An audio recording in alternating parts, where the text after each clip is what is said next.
Good morning, everyone, and welcome to 1 Million Cups. We're glad to have you today. As you all know, we are part of the Kauffman Foundation. They work with communities, with entrepreneurs to educate and to increase opportunities and to help entrepreneurs learn to take risks and to succeed in their own business. Please check in if you haven't already. You can use the QR code, which is the fastest way to do it. Please check in for this week, but if you were here last week and you didn't check in, you can also check in for last week. We save all and send in all our numbers so that we can get some really nice premiums to give away, like coffee mugs and other things. Without 1 Million Cups, or we need our organizers and our ambassadors. And we have a whole team of people that help us make our events work every week. We're also always looking for new people who may want to step up and join our team. Our national and local mission is that we work towards this mission through creating a consistent educational experience for each 1 Million Cup presenter nationwide, while also highlighting the uniqueness and the value proposition in each local startup community. Key pillars, and this is really important, it's presentations, not pitches, authentic connections, not networking. We're run for the community, by the community, and we're radically and intentionally inclusive. Sponsors today. Jen, why don't I call on you, and you can also say something for George Mason. You're our monthly sponsor, coffee sponsor. Will do. So George Mason has a fantastic ecosystem for entrepreneurs. One big pillar of that is the Mason Enterprise Center in Fairfax. It used to be in Fairfax City. It's relocated to right off of 66. So it can be a place for business owners to have a virtual membership where they can drop in, use conference rooms as needed. It can be a place where you can build a community with other entrepreneurs going through the challenge of growing a business. They also have a team of mentors that are available for anyone who is a member, and all sorts of other resources. So if that's something you're interested in, do check out Mason Enterprise Center, mec-fairfax.org. So please check them out. I do a lot of work with them, so I love celebrating the amazing things they do.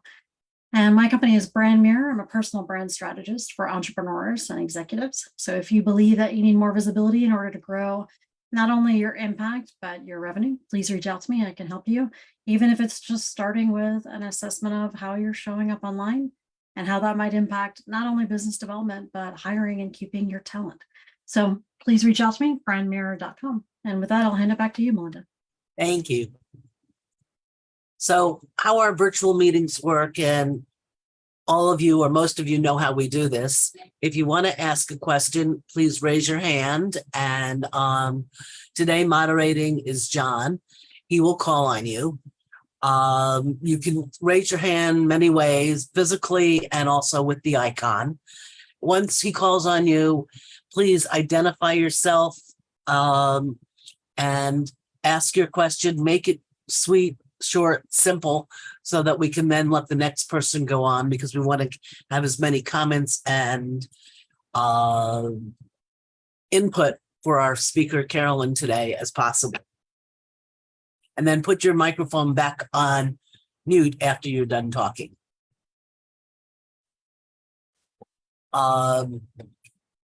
Actually, right now we can let our guests introduce themselves. And Anna, since everybody wasn't here before, I know you're new. Why don't you tell us a little bit more about yourself? Hello, everybody. I'm Anna. I'm from Ukraine, and I have a business called LLC. This is a manufacturer of concealed carry and everyday carry bags and backpacks. And I'm growing my business. So, hello. Thank you. Welcome, and we're really happy to have you.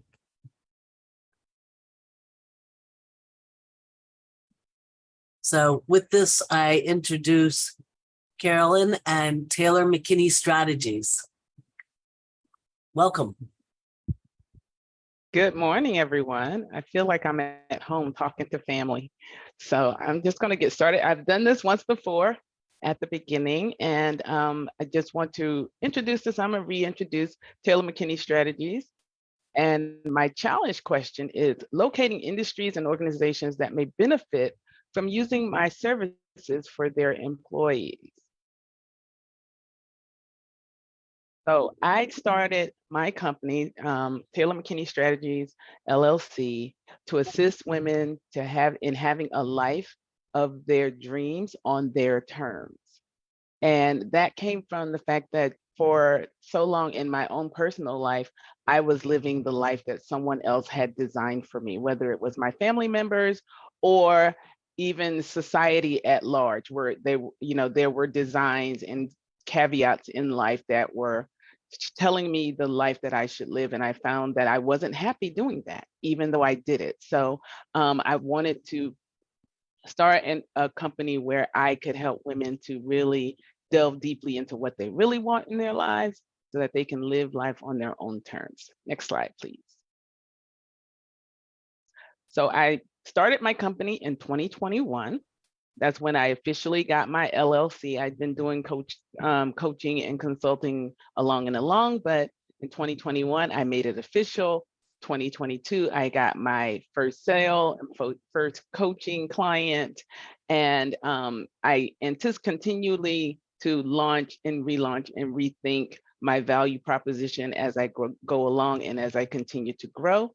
And that is why I am here today. Next slide, please. I empower women to go from being dissed, and that's a colloquial term, but being disengaged, dissatisfied, discontent, disheartened, and in discomfort to being decision makers and action takers to leap toward their dreams. Because many times it's not about the work itself, it's about moving into that space. And the way that I generate revenue from this coaching platform is one-on-one coaching, group coaching, speaking engagements, business consulting, and workshops. Next slide, please. Okay, I got a little ahead of myself. I'm excited. So my value proposition is transformative decision-making processes for life and career fulfillment without making major life changes. Because many times we think that we have to jump from one place to the other and do something extreme to have a fulfilling life when we're in a life that is kind of we're stuck in a certain place. And that doesn't have to happen. And I have the ability to give the strategies to help you do that without having to flip your life upside down. My major differentiator is that I do have a doctorate in business and a strategic approach for life transitions based on business principles. Next slide, please. My target audience, women professionals, those that are in that transitional phase of life where their families may be changing, they may be becoming empty nesters, they're reassessing all of the things that they've done in their life previously to get to where they are, and they're seeing some gaps in where they want to be.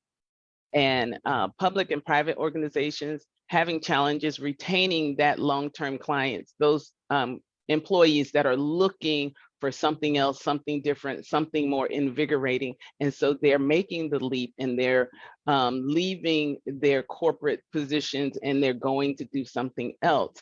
And those are the people that will benefit from what I do, because I have the ability to come in and speak to the employees in a way that the organization may not be able to, because of federal laws and things that are just, you're not supposed to ask or talk to employees about, like health challenges and personal things, aging things that could be happening in their life that is causing them that bit of discomfort that's making them want to change where they are and go to something else. And the marketing channels that I'm using are networking, referral programs, coming to this wonderful group, 1 Million Cups, and different associations, and just getting myself into places. I'm going on to podcasts that have my audience my target audience available and being able to leverage other people's audiences to get more referrals in the door for myself. Next slide, please.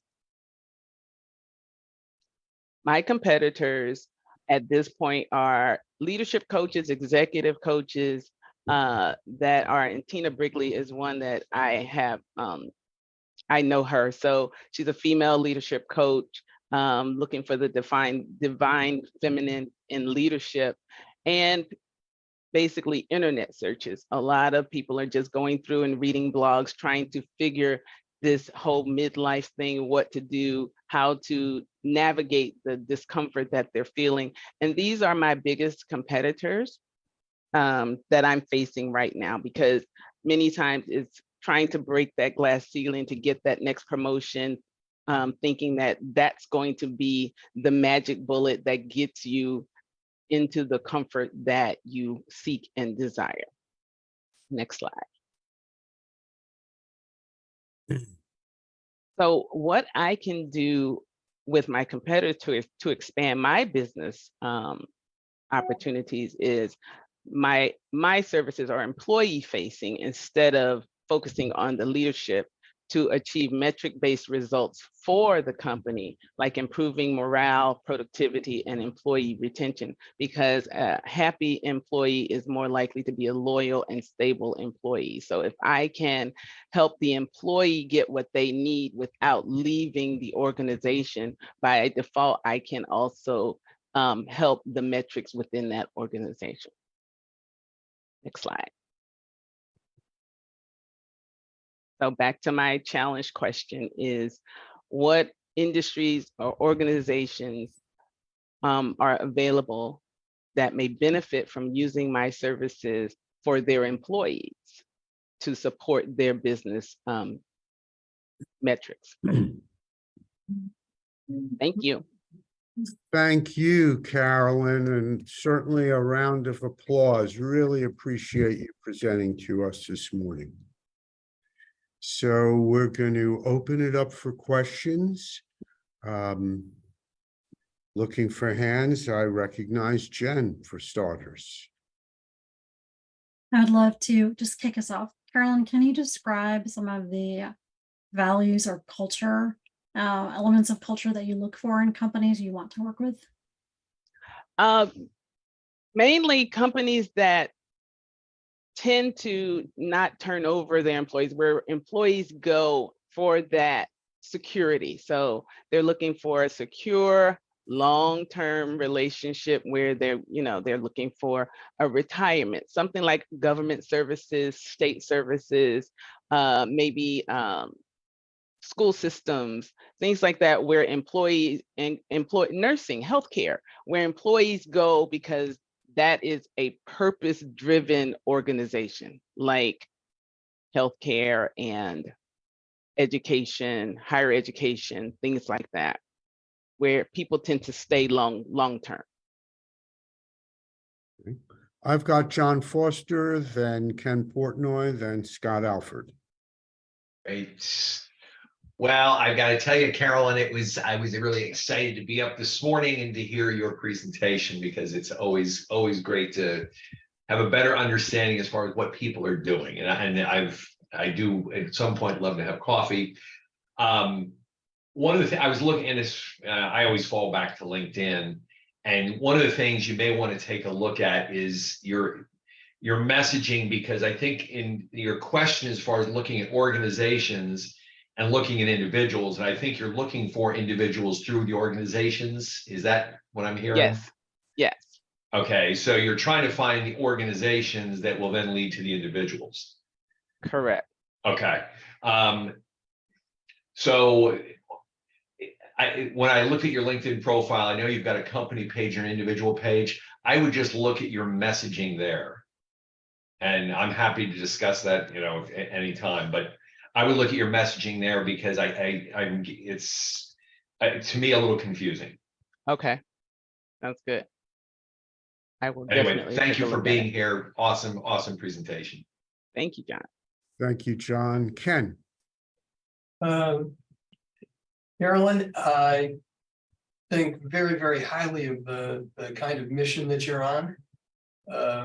And I think that you can do a lot of good work with the people you're trying to serve. But I'm a little confused. Who pays the bill? The bill will be paid by the organization because they get a benefit as well. I'm not simply going into the organization to find clients. I'm going into the organization to preserve their employees through And what so- I do. So if we roll the slides back and we look at the question, who is your ideal client? I think that you may not be answering that in alignment with where you want to go. Right? Okay, Your ideal fair. client is not an individual demography. Your ideal client is an industrial demography. How big is the company? What industry is the company in? Where is the company located? What is the age of the CEO or other decision maker who will be making the decision? What is the age of the HR person? And so, because some age cohorts will be more or less susceptible to your story and your goals with their employees. Okay, But that you're not looking necessarily for professional women. You're looking for an industrial demographic as your ideal client, because obviously the client is the one who pays the bill, not the one who gets the service. okay. I understand that. That makes sense. Thank you. Scott, then Melinda, then Jen. Scott, yep. Thank you so much for your presentation. I really appreciate this kind of mission that you're thinking about. I have two quick questions, hopefully quick. One, I'd love to hear a little bit more about your story. Like, how did you get into this business? What was it that drove your passion for people in midlife and trying to help them rediscover what they are excited about, interested in? And then secondly, I love looking at data. I love looking at statistics. And I'm sure this is an area that I haven't dug in to the data as much as I would like to. And I would love to hear if there are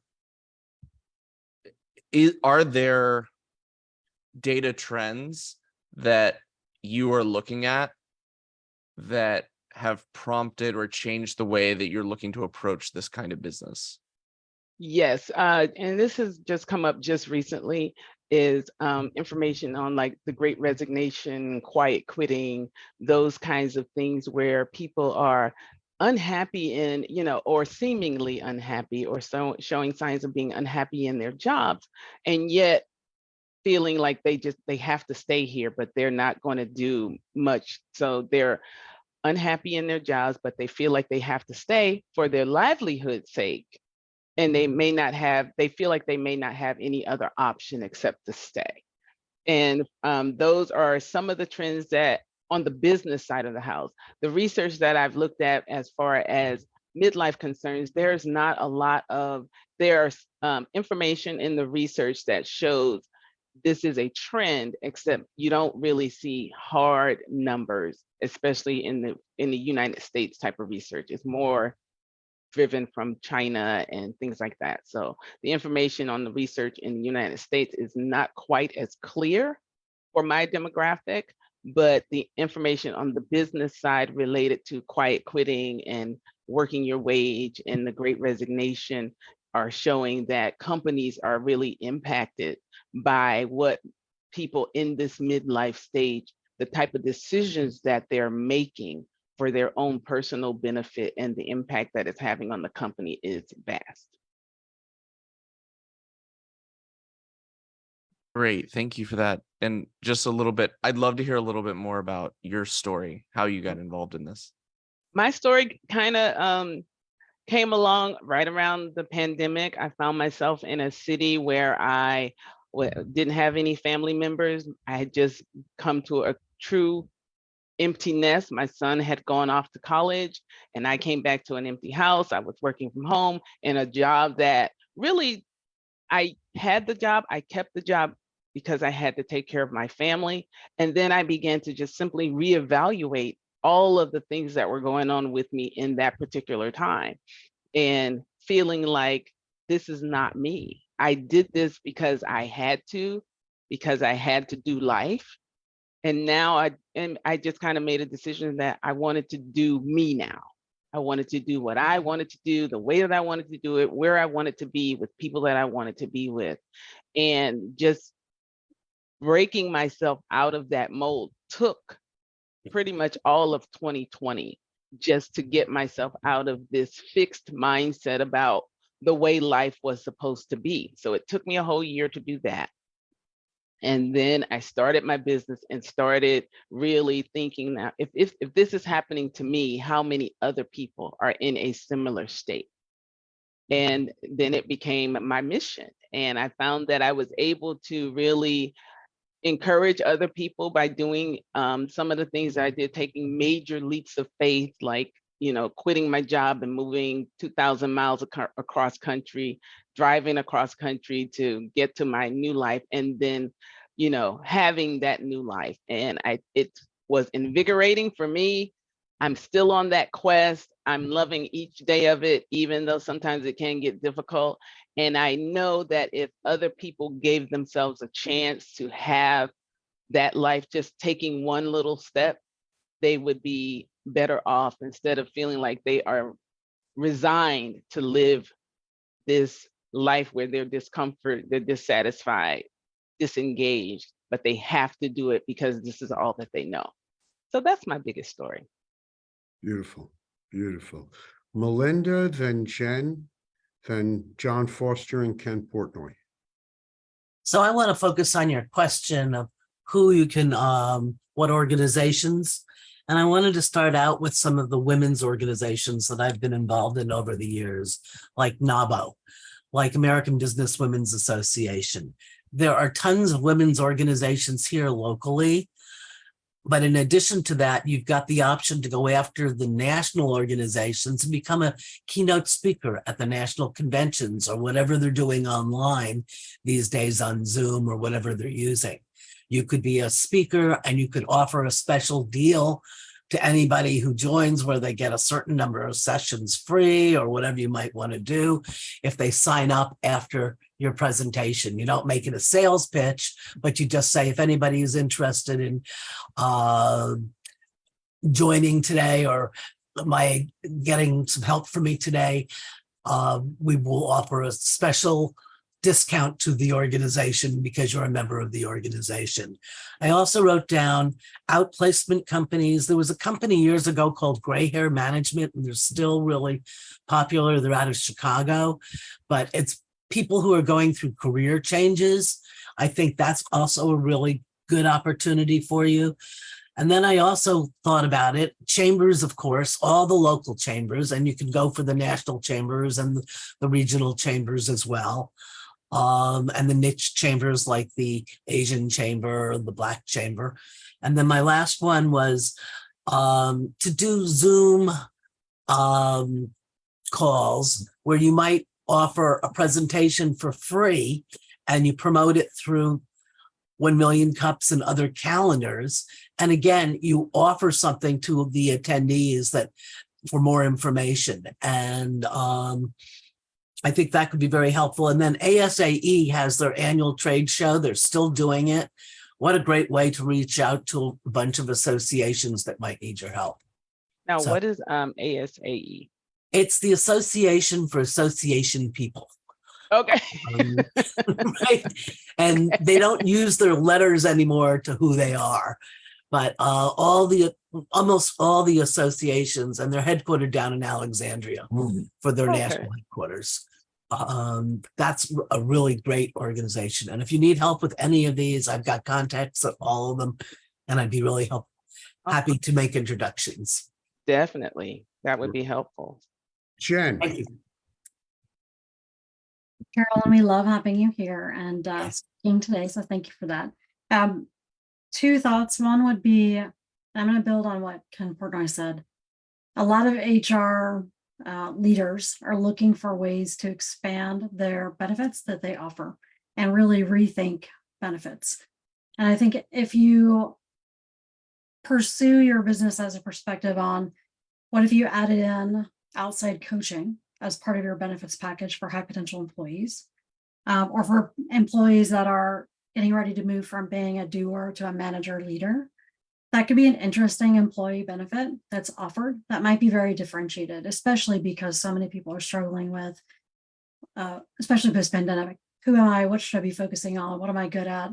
How do I navigate stress? I'm still burnt out, all of those things.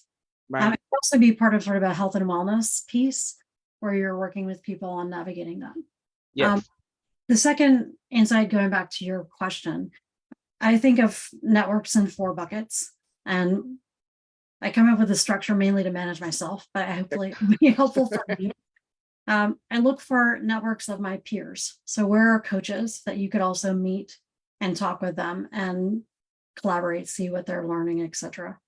Where are your clients? So you've heard some great suggestions on ASAE or other women's groups, but you could also look at the Tower Club, where there are organizations that operate out of that. AEG would be another one, and I'll put those in chat. Okay. The third bucket would be giving back. So I always try to have a network where I'm giving back philanthropically. So I'm part of the Business Women's Giving Circle, which I'm a big fan of, and it's a diverse group of executive women. And so that might be a group or groups similar to that, where you can build your relationships and visibility while giving back, because that's meaningful. The last bucket would be, what's the fun network? So I think we're the fun network, but you might have others. But again, all of these networks are places where you have a diverse network, diverse visibility to people and organizations, because that helps you really gain access to opportunities, whether it's to speak, to give back, to help. And so I do think assessing your networks in some lens like that, so that you're enjoying networking and it's not just a task, would be an important thing to do. So those are my thoughts. Okay. Thank you, Jen. Excellent. John I Foster. like the buckets. Well, I don't know if I'm going to have anything original after all of that. And Ken was so good at he pinned down exactly what I was trying to say. I think, Carolyn, thinking about the niches you're going after is really key, because otherwise you get it's you don't want to take a shotgun approach. You really want a rifle approach from as far as exactly who it is you're going after. So when we've had a discussion about women's groups, but at the same time you want to work with companies, and so I just think a further definition of who it is your target is I think is going to be helpful from a strategic standpoint and your messaging. And then the other last point I want to make is obviously, and Jen, hit it on the head, certainly the health and wellness and the mental crisis we have in this country is, I think needs, what you're doing is helping address that. So, thank you for what you're doing. Thank you. Okay, I'm gonna use an executive decision and let Danielle, who hasn't asked a question yet, usurp Ken and me. You bet. Okay. Hi, I think as I'm listening to your story, it really makes me think about women that may also be in counseling. And I know a lot of counselors that also have wait lists. So maybe as people are on counseling wait lists, maybe you could be of service to them, because I think what you would be coaching them on is sort of similar to what they might be seeking in counseling, and maybe reaching out to different counseling centers as well is another group of, or a networking opportunity with different counseling centers, different life coaches, counselors. Oh, thank you. I hadn't thought about that. Thank you, Danielle. Yeah. Great, Danielle. Thank you. Ken. So, excuse me, Carolyn. This is an approach that I use with clients in my business. And it starts with looking at the client that you got, the first client that you got that you mentioned, and Because if you can do one, you can do two. And if you can do two, you can do three. So one clarifying question is, how many clients do you really need to get in order to meet your financial requirements? And the second is, that first client that you got, do you really like them? That, were they really great? Were they wonderful? You really, if they were an ideal client, which includes you really liking them and then them being able to pay the bill, how did you get them? And how can you make that repeatable? Okay. And so a lot of the examples that people are talking about are to build you into something less than Tony Robbins, but on Tony Robbins' trajectory, to be a speaker, to be the subject matter expert, to be the person who people come to, at scale. But to get there, if you could get 3 or 4 or more paying clients like your ideal first client, if they weren't, well, then throw that out. But to at the same time that you're looking at this larger targeting, to follow a second track to get your next client, your next client, your next client, get that flywheel turning. Yeah. Mhm. Excellent. Okay. So I'd like to build on that and kind of tie a couple of different things together. So I think going to the corporate route needs to be defined. So Okay. part of the definition is companies of 100 to 300 employees. They're big enough to have problems, not so big that they've already built their infrastructure and it'll be impossible to reach the decision makers.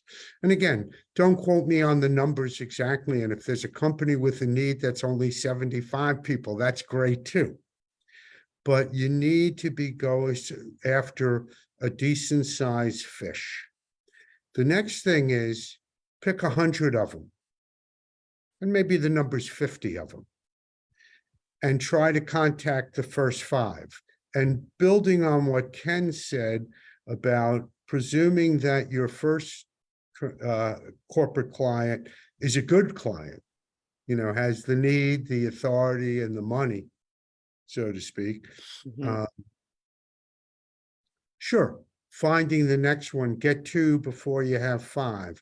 But I'm not a shotgun kind of guy.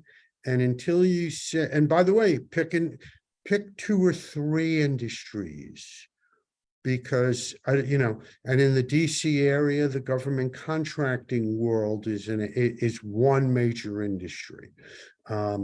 Nonprofits. If you decided that nonprofits, because Metro DC is the trade association capital of the world, then perhaps ASAE makes sense.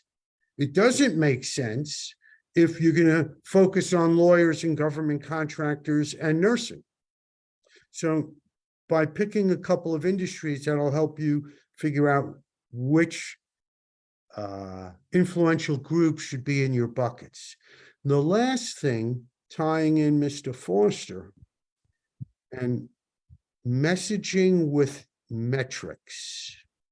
So if I'm that HR director who may be buying your services and you're going to improve my productivity and my retention, I got to see that loud and clear, because I got pain. I got people leaving. By the way, the 100 to 300, if you could have insight that they have high turnover, they may be particularly, it may be hard to find that out, but in your questioning and in your messaging, speaking to the health issues and the turnover and the post-pandemic Mhm.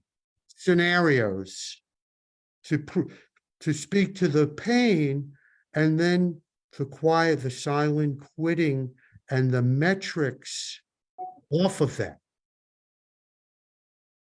I would hope will resonate. Sounds good. I have Thank you. Jen and Scott, and then we'll probably be ready for our final question, but please, others who have questions, please raise your hands.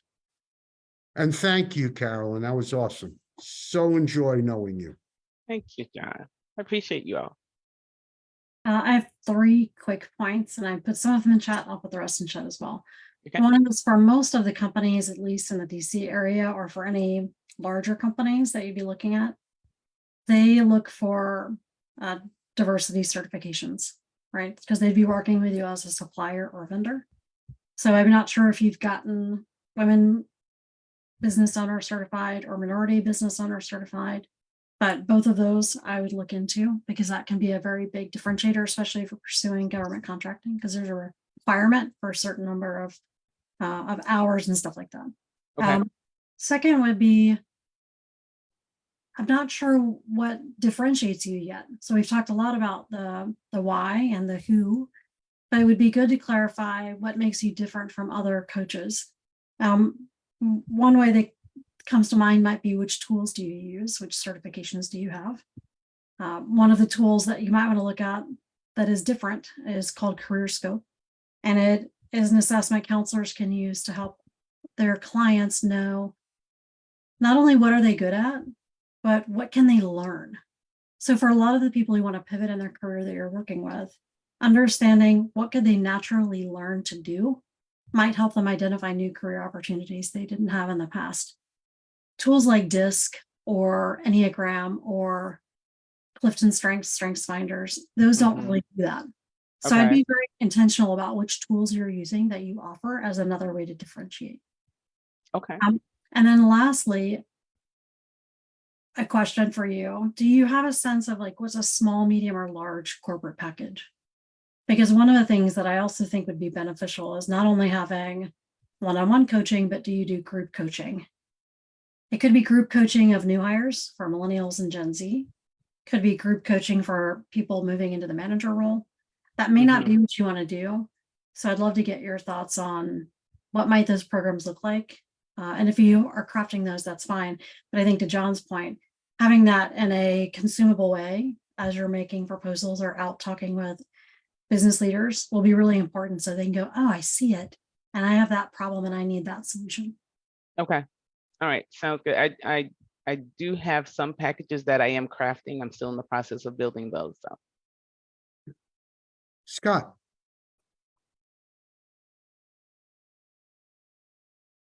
First, I'd like to echo the advice that Jen just gave and the comment before from Ken. I think are both worth digging into, because I think there's a lot of meat to the way they're thinking about this. But Right. two industries that you might also consider as you're looking to focus. One of the industries is one that I was in not too long ago, which is schools. The number of schools that are trying to think differently about how they're coaching, how they're thinking about benefits, and how they're thinking about the quality of life for their employees, including many administrators and teachers. So I think that could be an industry to seriously dig into. And I think the other is nonprofits. Nonprofits may not fit your qualification in the sense of a lot of nonprofits are higher turnover than other industries, but they're trying to figure out how to change that and change that narrative. And schools have traditionally been high retention institutions, and they're now slipping in terms of retention. So but that's why I would probably, if I were in your shoes, I would prioritize seeing if I could get in the school community, because once you establish yourself there, it's a lot easier to get clients at other schools and institutions, because a lot of the school networks are connected. And that includes whether you're talking about public schools, private schools, charter schools in the area. Okay. Thank you, Scott. excellent. Well, we're concluding this section of the program, and I'm going to ask Jen to ask our traditional question. Jen?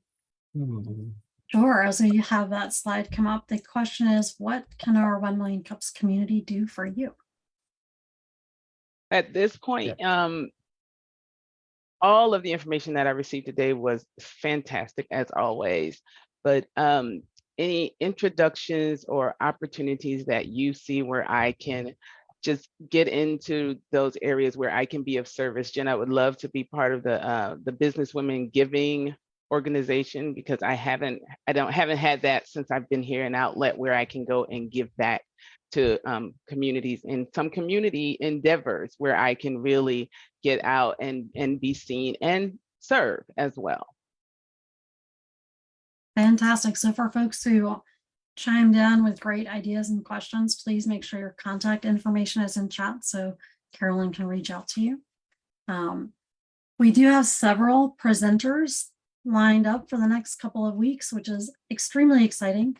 And Melinda, if you want to put that in slideshow, excuse me, that would be great. Danielle Craddock is on the Zoom call today. Danielle, who are you looking for us to bring next week, or what's your challenge question that you want to make sure we're ready to answer? Sure. So my challenge question is sort of branding. So I have, I'm doing nonprofit consulting for individuals who are looking to start up a nonprofit and don't know where to start. So I coach them on my 5 building blocks for a successful foundation. And I also have a book out. So I also have experience working with students from my own nonprofit that I ran. So my challenge question is going to be how to kind of brand those 2 services because they're a little bit different audiences. So I'm looking at how to kind of merge those 2 services. Fantastic. Thank you for being here. And we look forward to your talk next week. So folks, please make sure you share that on social so we can have as many attendees next week as possible. After that, in August, we have a couple of folks lined up for the first few weeks of August. So the next opportunities will be middle of August or in September. So please make sure if you're applying to present, just keep that schedule in mind. It's very exciting in August in person at MEC as well as virtual. We'll have Tommy Marks with Virginia Minority Business Development Agency. So definitely make sure you attend that. And then we'll have James Magatla, August 9th, which will also be virtual. So again, please let us know if you're interested in presenting, and do follow us on social so that we can make sure you're in touch with us. Lots of upcoming events. These are all on the Central Fairfax Chamber of Commerce website. So please make sure you check that out. And again, if you have events you want to share right now, you can drop them in chat. We do have an amazing team of organizers, and we're so glad Ken Portnoy joined recently. We're thrilled to have you on the team. We're always looking to expand, so if you're interested, let us know. And last but not least, do follow us on LinkedIn, on Facebook, and Twitter. You can scan the QR code as well and either apply or join us on social and visit our website and learn more. 1millioncups.com/Fairfax. So thank you to everybody for joining today. We're really thrilled to have you here. I'm going to go ahead and end recording, but I'll keep us on the line so we can do some open discussion and networking too. So thank you, and we'll see you back here next Wednesday.